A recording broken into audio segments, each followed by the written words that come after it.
started. So in creating your transaction, there's a few important things you need to know at the beginning and during the transaction. So first one is picking the type of transaction. So when you first start your transaction, you're going to go to the left button here. It's going to say consultation, but you're going to hit this little drop down arrow. And then you're going to pick according to what it is. If you're starting to work with a new buyer, it's consultation. If you're going to be working on a listing, it's listing. Purchase is what your transaction changes to. If it starts as a consultation, it stays consultation until you have a ratified contract. Once you have a ratified contract, it is changed to purchase. Property management is for property managers only. Outgoing referral is when you are sending a referral to another agent and you're going to be receiving a referral fee. Finder's fee is for rentals. So if you do a rental showing and you should be getting a finder's fee, you're going to use the finder's fee. Commercial is for commercial. And at any point in time, if you're doing a training, make sure to name it training so we don't think that it's a transaction that you're working on. Then the status is going to be pre-listing if you're working on a listing and it has not been entered and made active in the MLS. Listing is when your listing is active or you are working with a buyer that is not under contract. The status is listing. Pending is only when you have a ratified contract on a listing or with a buyer purchase. Okay. I'm going to go with consultation and it's going to be listing. When you start out with a new buyer, you do not have a property address. So you can just put in the name of the buyer just to get it started. Once you start writing offers and actually have a contract, you're going to be changing this address information.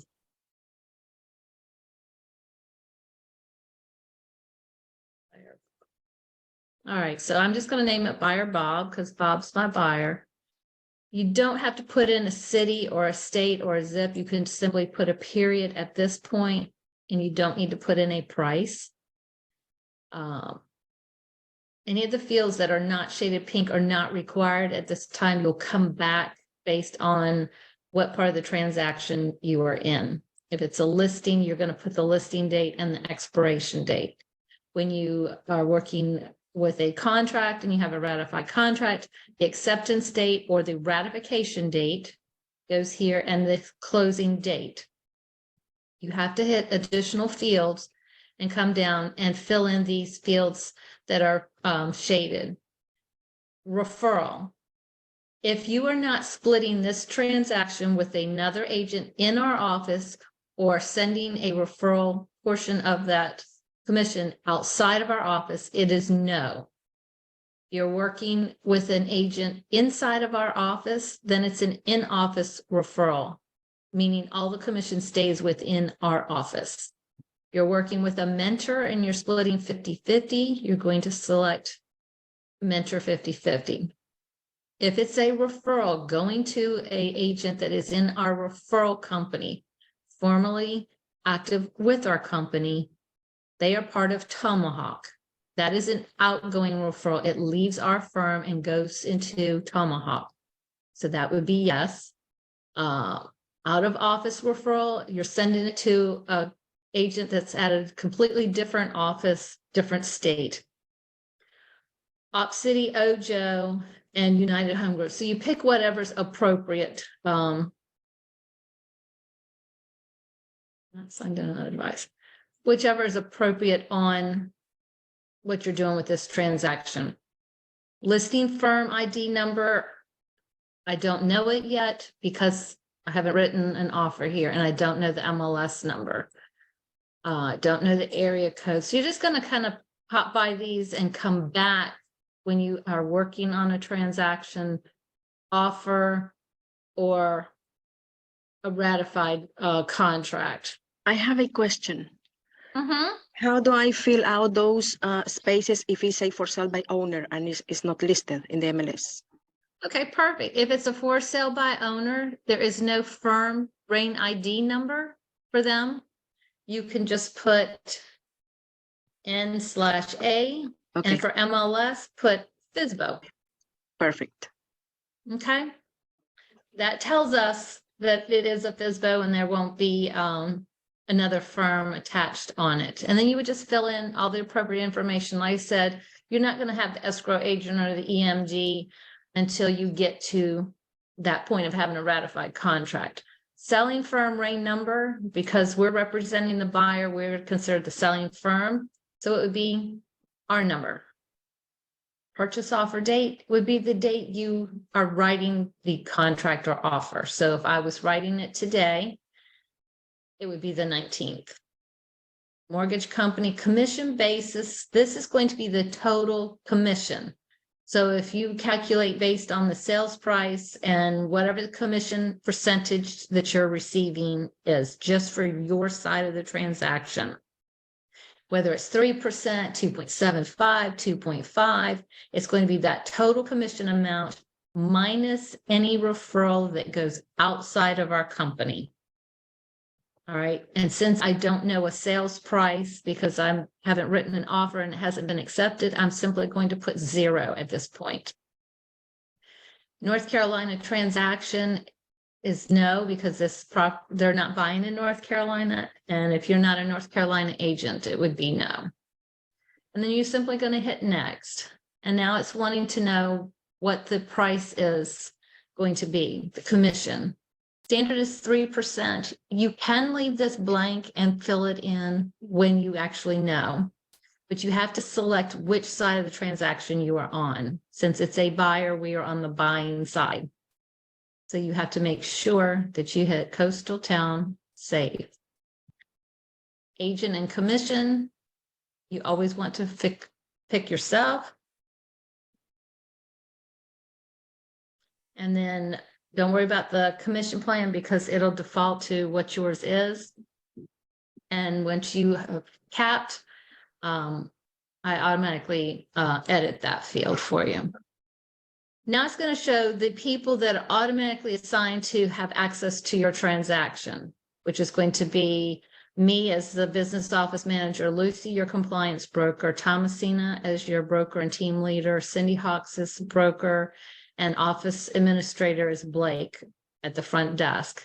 Then you're going to start adding your different people in the transaction. So you make sure you add you as the buyer's agent. Then you have to start adding your buyers or sellers, depending on who you're working with.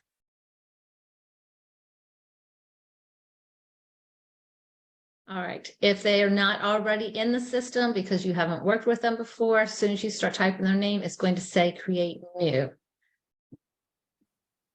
Fill in their first name, last name. You do have to have an email address for them and a mobile number. We need this information on file. One, they need the email so that they can sign documents. And we need the mobile number. So if for some reason, Thomasina as your broker needs to finish out a transaction, if you have a family emergency or anything like that, she can reach out and contact your buyers. So I just have a basic one that I created.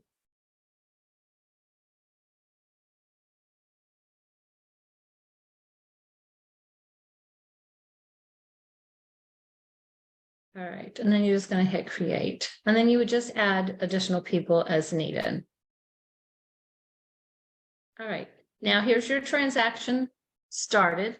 At any point in time, if you need to edit any of this information here, you're going to go on the left-hand black bar to edit and hit the edit button again. And it brings you back to the very beginning where you can change statuses. You can come in here and you can change the information based on what you're doing and what has changed. Then your next step is adding your checklist. So again, on the left-hand side, you're going to add your checklist. Working with the buyer, your first one is going to be buyer consult represented. And you just simply hit add. Now it's going to have all the different placeholders for the different documents we're going to be expecting you to turn in order to do all the documents in one packet and send them to your buyer so they get one email and are able to sign all the documents. You're going to use the signing packet. So you simply hit use forms, and here's going to show you all the individual forms that are attached in this packet. All right, these are all the required forms. If you have an additional form that is just for this particular transaction, and it's one that you've cleared with Lucy that you need, and you're going to add it, you would attach a document here and upload it if you have the form. If you need to add additional forms, you're going to go to add more forms to get to our library. So I'm just going to show you. So I'm going to be looking for a rain form. So you hit the rain tab, and you do have this little hourglass here, magnifying glass. So you can click here and you can kind of start typing some words that would be in the name of the form to find it. So I just start typing for sight unseen. Do you see how it popped up? And then you would click on the name of the document. Look at the document on the right to be sure this is the one you are looking for. If not, then you can go on and you can do another one. You can change your search. If it is the form you're looking for, you simply put a checkbox on the left-hand side and then hit select. I'm not going to add anything. So I'm sticking with the required forms. So then you're simply going to go to next. It's going to show buyer Bob. Look here for the agent. If it doesn't have the name in, make sure to pick yourself. I do not have a second buyer, so I'm simply going to remove that buyer. All right. And then you can do signing order if you want to put it in a certain order. You just drag from the little line on the left of their name and move them around. And then you're going to hit next. It will auto-populate and start filling in. You'll need to scroll through. There will be some items that you will need to fill in. This is going to be the end date of how long they are under a buyer broker of you representing them. So make sure you fill that in. Make sure that the initials are correct. They are color coded. So this is buyer 1. So everywhere that there's this bluish color is going to be for Bob to sign or initial. So you're going to come along here. When you get to page 3 of the buyer broker, we need to know if they are licensed agent in the state of Virginia or if they are not licensed. So you'll see the little initial boxes right here. You just simply drag it and place it where it needs to be. If you had 2 buyers, you would have 2 here and they would be different colors, and you would move them accordingly so that they initial the appropriate box. Then you're simply going to keep going. You're going to see that the signature boxes are assigned appropriately. Anything that is in this pinky color is a fillable field for you to fill by hitting it twice, and you could type in it. If you want Bob to fill it out, you can simply change it for Bob to fill it out. Okay, and then this would be, this orangey color is assigned to buyer's agent. All right, so that it will prompt you to sign on that. And then you're going to continue on. Always make sure that all the signature initial fields are completed and assigned to the appropriate person. I'm just going to click through here. Again, make sure the company name is listed where it should be. There's a signature for Bob. Cybersecurity, this is required, so make sure that you keep this one in here. Escrow agency. This is going to be who your buyer is going to be using for their settlement. By default, our form is filled out with Jones, Walker, and Lake, which is our preferred settlement company. They are attorneys, so your buyer has attorney representation. If they have elected and specified in advance that they do not want to use Jones, Walker, and Lake, they have someone else, you simply double click and you can change all the information and put in the company name, not the attorney's name, but the company name, the contact person at that company that you will be dealing with, and the phone number to reach that contact person.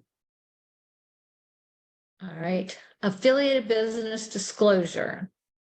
For the purchase of, you have to put something in here. Do not leave it blank. If you don't know, to be determined. If you are representing them only for a specific property, then you could put the property address in. Sometimes you'll have that with investors. And the signature here. The lead pamphlet, there is a signature box here that needs to be signed, proving that we have given them this pamphlet, whether they buy a home that falls under the lead or not.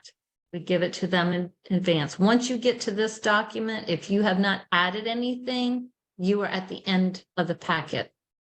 You can save and close if you want to save your progress. Maybe you need to look something up and come back and complete it. It will be right here. You simply hit edit e-sign. It takes you back to the beginning so you can add change. Sometimes you start out with one buyer and find out that you have two. So you would be able to add them. Once you are finished with everything, you're going to hit the red drop down button and you're going to send for signature.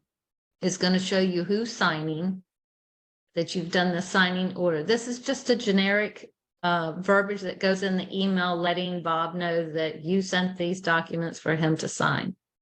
And then you just simply hit send. All right. Once you've sent them, over on the right-hand side, you're going to see e-signatures and there's a 2. It's going to show that it's been sent and it is waiting for Carla to sign it. And then once Carla signs this, it's going to buyer Bob for him to sign. And it'll show signed when it's all signed.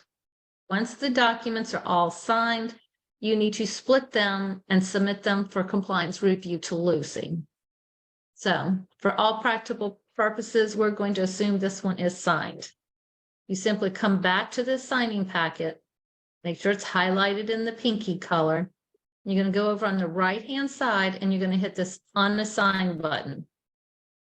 That is going to move it from this signing packet spot. And you're going to go over on the left-hand black bar and you're going to click on the word documents. And then you're going to click unsorted. Your signing packet is now housed here. You click and make sure it's highlighted in pink, and then you're going to come over on the right and you're going to go to the edit and hit the little drop down button and you're going to hit split.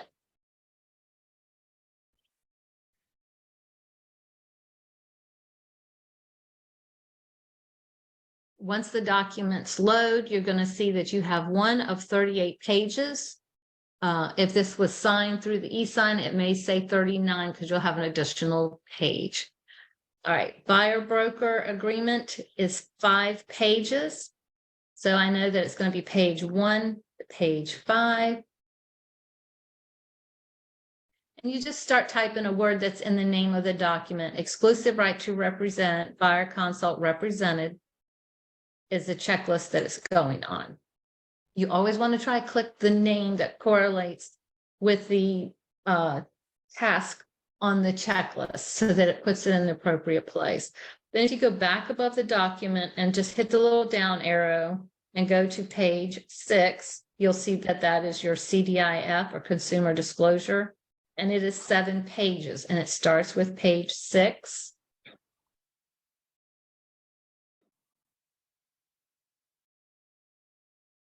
And that goes to page 12. That's the last page. Consumer disclosure. Page 13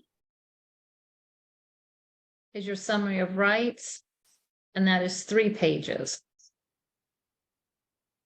13 to 15, summary of rights. 16 is your cybersecurity, that is 1.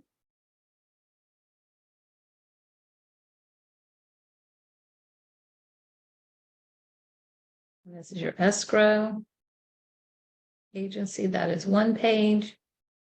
Your ABA is 1 page.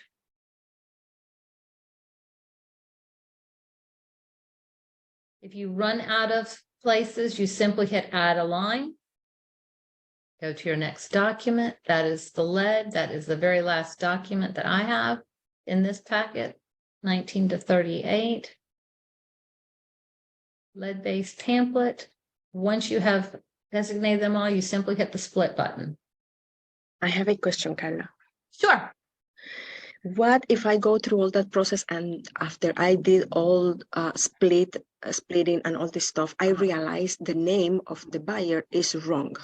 I wrote it wrong it was misspelled. How can I change it? How can I go back and change it? Okay.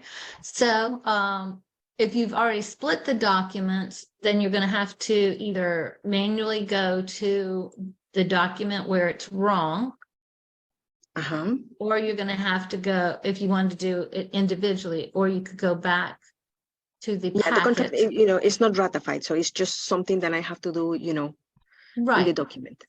right. So you would just go here and you would restart an e-sign. Continue. Restarted e-sign. Okay. And then you wouldn't necessarily need to sign, so you could take you off. Right? So say it's Bob and you And I make the change. Yeah, so you could just do like a strike through. Perfect. This is still active document because it hasn't been signed, but you would just strike through and write the new, and then you could add an initial box. Okay. So if you did something, and it had to be initialed, you could make that correction and then send it for them to sign. Love it. Thank you. Now, if you go back to your packet and you have to do the whole packet and then resplit it, just make sure where all these documents here are, that you remove those. You can hit Yes. unassign, or if you're redoing it and replacing it, you could just remove the document only if you have that delete button. If not, just the unassign button. Okay. All right, and that frees this place up for it. Then, of course, once you have everything in here that is required as far as those documents, you can go ahead and submit them. Just make sure that you do upload a copy of their pre-qualification letter or proof of funds. Sometimes you'll start out and your buyer, you might know that they're pre-qualified for $500,000. All right. And you might put that one here, but then when you go to write an offer, they're looking at a $450,000 house. You're going to get a new proof of funds or pre-qual letter with a lower amount to send with your offer. That's fine.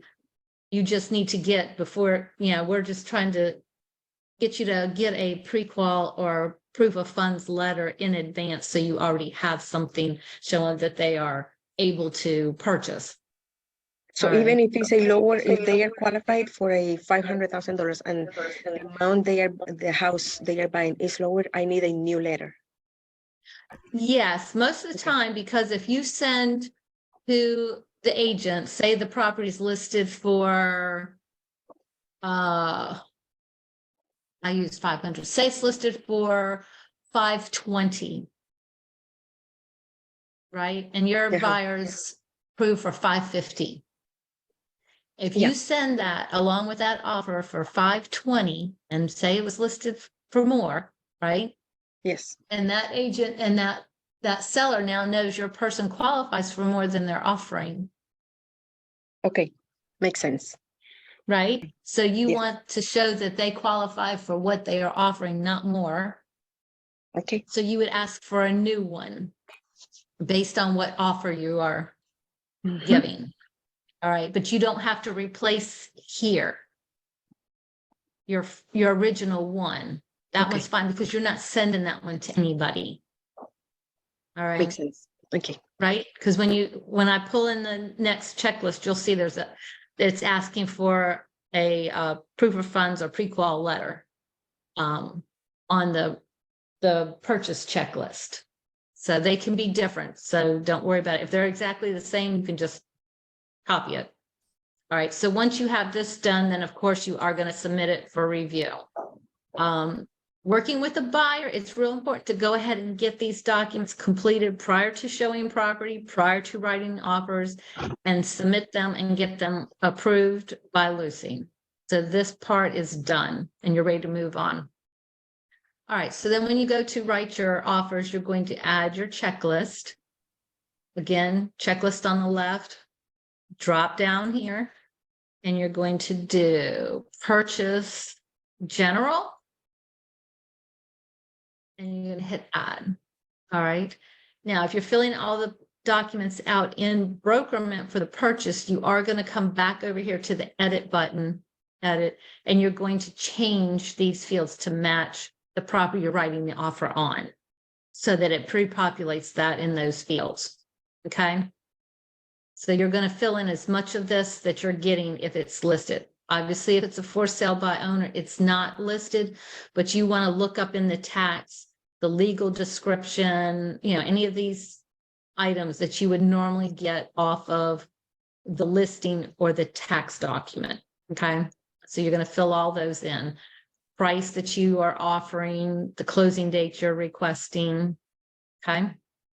Loan type, because it's going to populate those things in there. All right. Again, purchase general checklist.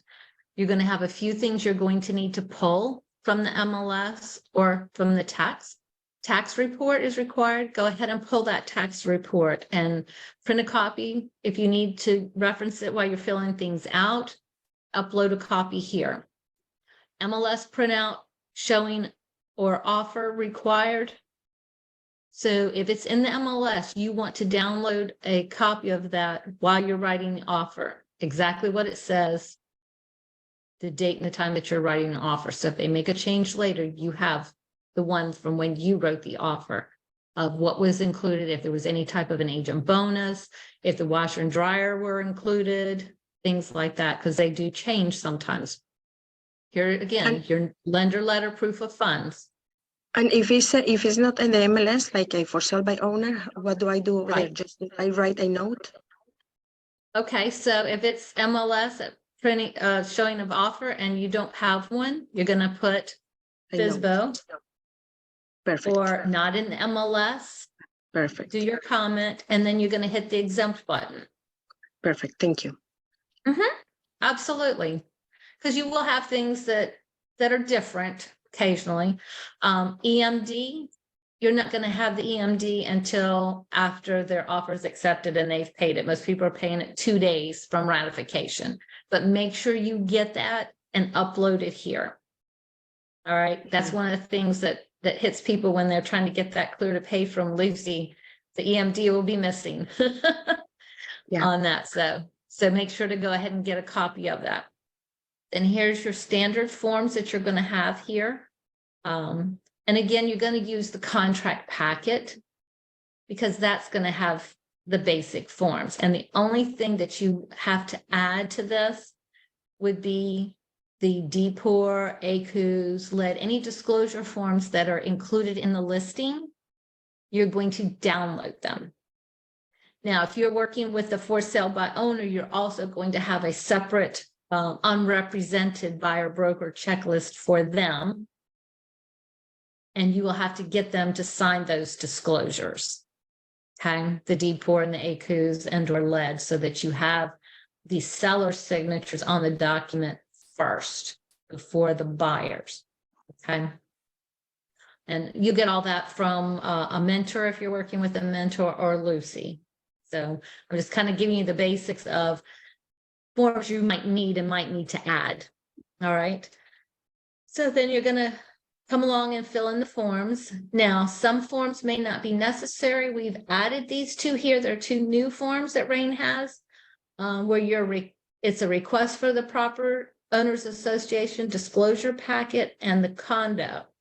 If your property is not either one of these, you're simply going to remove that document. Okay, it's easier to remove it than to search and find and add it. So we've put them on there. So if this one is a property owners association, I would leave it here. Okay, and I took condo off. I'm gonna leave that one here. Then you do next. Then again, you got to make sure that you have everybody that needs to sign this document. Remove anyone who does not. It's going to populate in the fields. They're not going to be signing. So you can just skip over those. I'm just going to take them off for now.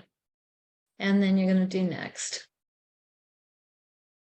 All right. And then you're going to start filling in all the information as needed. Make sure you fill in the EMD deposit amount in written form and dollar form. Check the appropriate box and make sure to put down who is holding the escrow. If it's Jones, Walker, and Lake, put Jones, Walker, and Lake, not Susan Walker or Austin Lake. Who the check is being written to, what company. All right. And then you have to check here if they've paid or will pay within 2 days. That's one of the items that sometimes a little bit gets missed. A lot of times who they're writing it to. And Lucy will catch you on that. So you're just going to go through, make sure that you're filling everything in. Pay attention for all your check boxes. Those are ones that I see get missed occasionally, because there's a lot of them. As you go along, if you have questions, you need some verbiage to put in a certain box.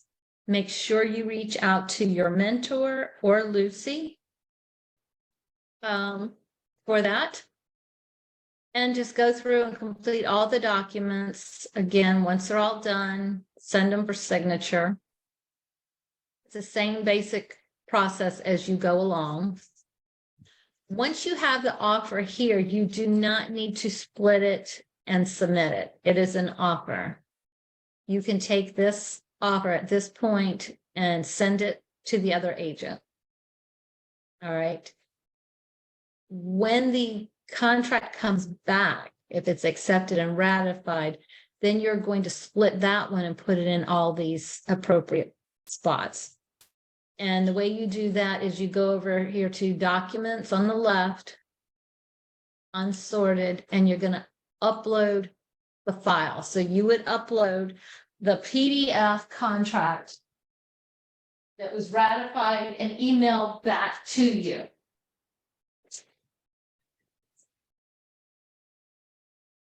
One second. Sorry about that. My dog had to go out. Okay. So then you would split that document.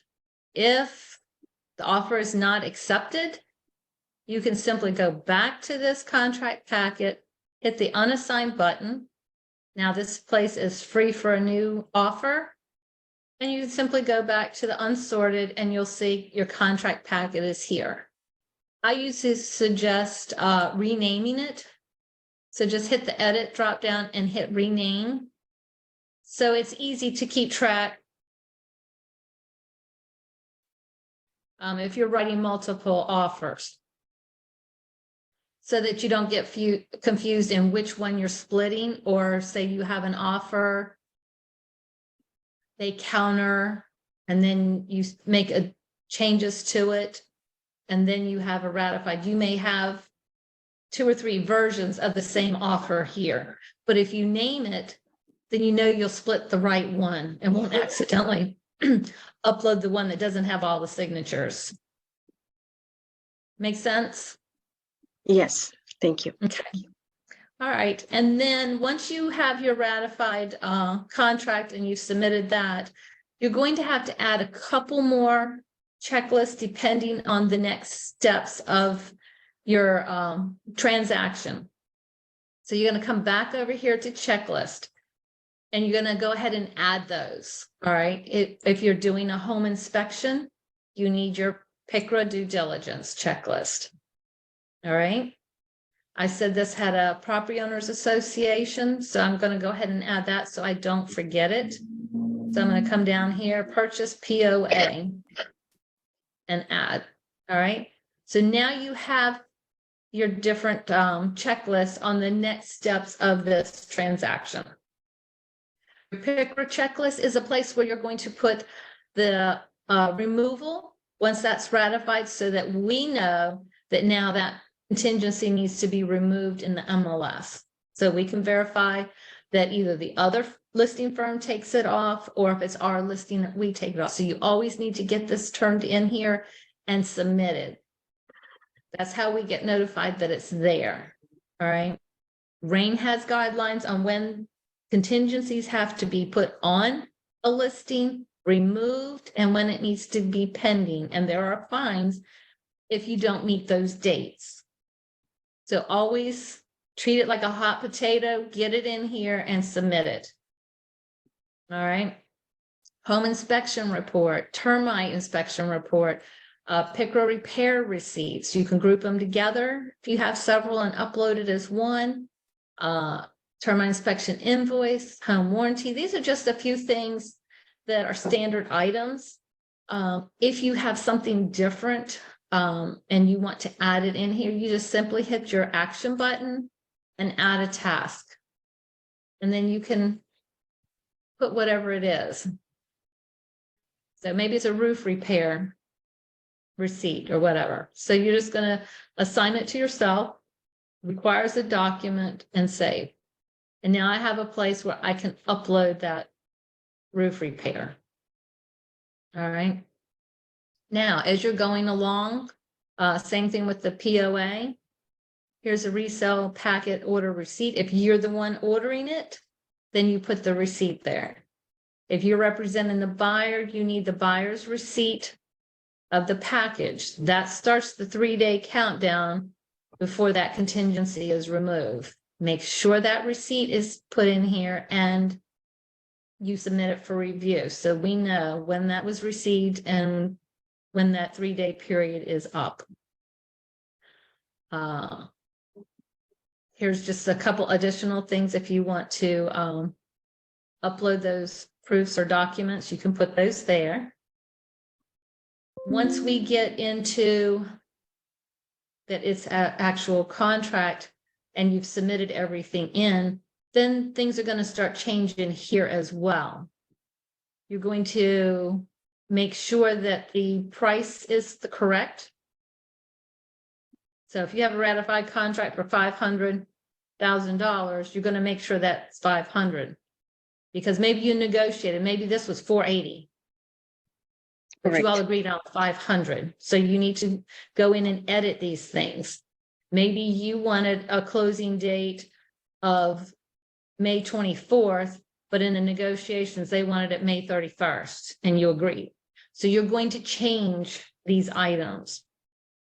Also, as you go along in the transaction, sometimes the price will change. Maybe the appraisal comes in low, right? Yes. Now you've done an addendum and now you're at 490. So you always want to keep this up to date.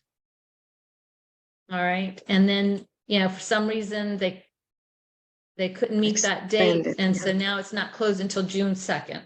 So the minute you know something has changed, if you change these, it correlates with other things and changes them. So it keeps our records up to date. If the price changes, so does your commission. Correct. Right? So you would change that. So maybe now it's $6,000, where before it was $7,000 or $6,800. It may not be a lot, but it could change a little bit. So you just simply pop that in. If they change mortgage companies, that happens. You just come in here and change the mortgage company, and then you just simply hit save. All right. So as you're going along and you're completing all these things here, we're also going to change the status and we're going to move it to pending once it's under contract. And if these items are filled out, it's fine. If not, it's going to require us to stop and look through your contract and find the answers and fill that in before we can make it pending. But once we make it pending, then we're also going to add your closing checklist. Okay. On the closing checklist, it's just a few items for you. Pre-closing disclosure is a disclosure that they send out to the buyer, usually at least 3 days prior to closing. That shows the information for their loan, what the fees are that they're paying, and how much they need to bring to the table. If you have a copy of that, you can put it here. It's not required, but it's good for you to get it and look it over and make sure everything's on there, make sure your commission is right, and make sure they have the $450 admin fee on there. If they are doing a VA loan or short sale, or for some reason that the lender is not allowing the admin fee, you need an email stating that they are not allowing the admin fee, and you just simply upload it as a PDF by adding a task, and that lets us know that they are unable to collect that it's not allowed and that it is waived. If it's a conventional and it is allowed and it's left off, agent becomes responsible to pay it. So always check and make sure that admin fee's on there, or if it's not allowed, you have an email that you've uploaded showing that it was not allowed. Okay.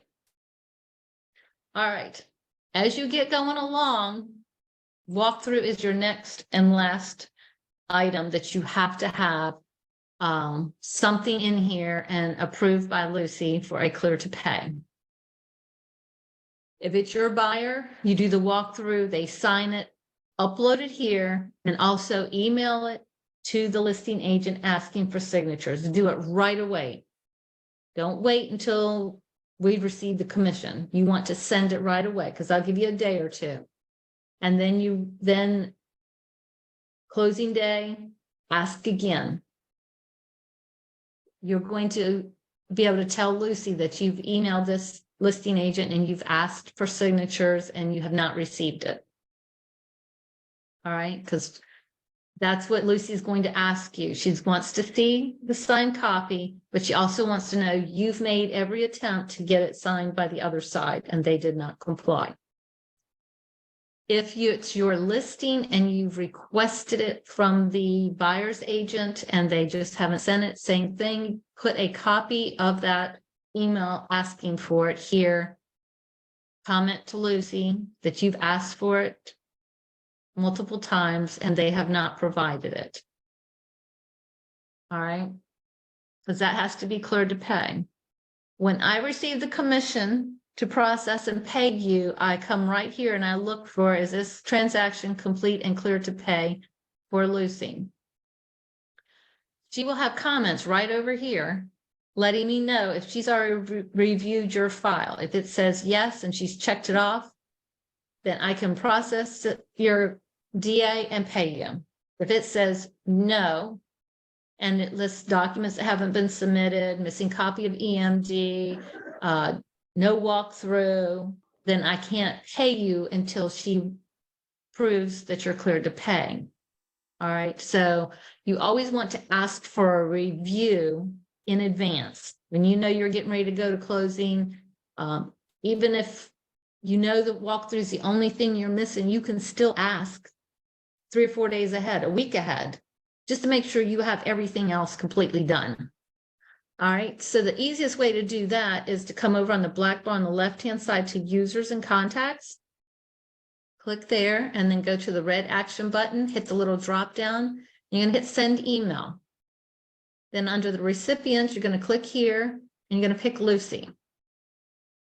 Then you're going to come down on the right-hand side under where it says use template. You're going to hit that little drop down. The very second one says agent checking compliance for clear to pay. If you click on that, it's going to send an email to Lucy saying it's from you and that you're checking for clear to pay and what the transaction is. So she knows exactly which one to review, and you simply hit send. Lucy will get the email and she will check and go through all of your checklist. So you want to make sure that you're updating all your checklist. If at any time there's anything that's rejected red, you need to take care of it. If everything's good, she'll come right here and say, yes, clear to pay. Or if it just says missing walkthrough and you know you're doing the walkthrough tomorrow, you know you're good to get the walkthrough and ask for the other side to sign it. Then once it's closed and we receive the commission and a copy of the final closing settlement statement, that's what goes here. Has to be the final one that's signed. Then I process your disbursement authorization, or DA. It will go here and I will send it to you for your signature. All right. Any questions? I don't think so. I think you have been very clear. Okay. Thank The you. goal is to make it simple, streamlined. It has all the documents so you can easily get to things. So, and of course, always, a lot of documents. There are a lot of documents, but it's stuff you need to keep and have access to, because if you send something to the lender and then for some reason they didn't get it, they missed it in all their emails, you know, we all get busy. We get tons of emails and tons of documents and papers. Correct. And if they say, I'm missing something, you can simply go to that checklist where that document is, download it and you send can it track to it. them. Yep. Yeah. Great. Yeah. So, and then again, your buyers, they're buying this year. So when they go to do their taxes this time next year, they're going to be wanting some of these documents. Yes. And they might call you up or email you and say, hey, Leticia, I don't know what I did with my settlement statement, and I need that to do my taxes. Perfect. You know exactly where a copy of it is. Correct. Right? You can send it to them. Yeah. Absolutely. Yeah. And it's easier to track. Yeah. And like I said, as you're going through the transactions, you know, you're going to add different things. Like when you get into maybe you have to do an extension or you have to do an addendum, you know, because now they need more clarification, or now they're asking for more closing cost or whatever. Yeah, you're going to go to your purchase general, anything changing on the contract, and you just add a task and name it what it is. With addendums, I do like to write what the addendum is. So like if it's an addendum and you're changing the price, put addendum dash price especially change. if there is more than one addendum, so you know which one you are going to work with. Yeah, because I'll go in and I'll see addendum 2, right? And I just have to click on them to see what they are. Correct. Maybe it's one where you've had to extend the closing date, addendum, extend closing date, and put the date. Maybe you have more than one. Correct. Right? So you just put the date, and it just makes it real simple to know which one is which. And then, of course, if it happens that you need to do a contract release or termination only needs one party's signatures. Release is what you're going to send to the listing agent. You know, make sure when you do those and they're signed and that you submit them for review. That's the only way we know that this transaction is not going through to closing and to cancel it. Awesome. Right? Yeah. So that's kind of the gist of it. Yeah. And obviously, if we're Any going to things that you want help on? if we are going to upload an email, you know, and we need to add a document, like you said, we go to action, add a task, and you know, and we download it from the email or whatever, you know. Right. Just if it's in your email, your documents need to be PDFs.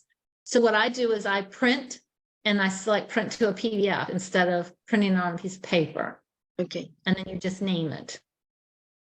perfect. Yeah. Yep. And then, yeah, as long as you just add the task, kind of what it is, and then upload your document and then submit it for review. Great. Yep. Wonderful, Alrighty. Carla. Thank you so very much. I really appreciate it. You are always an angel. You're always very helpful. You're welcome. Happy to help. All right. You have an amazing day. You too. Bye-bye. Bye.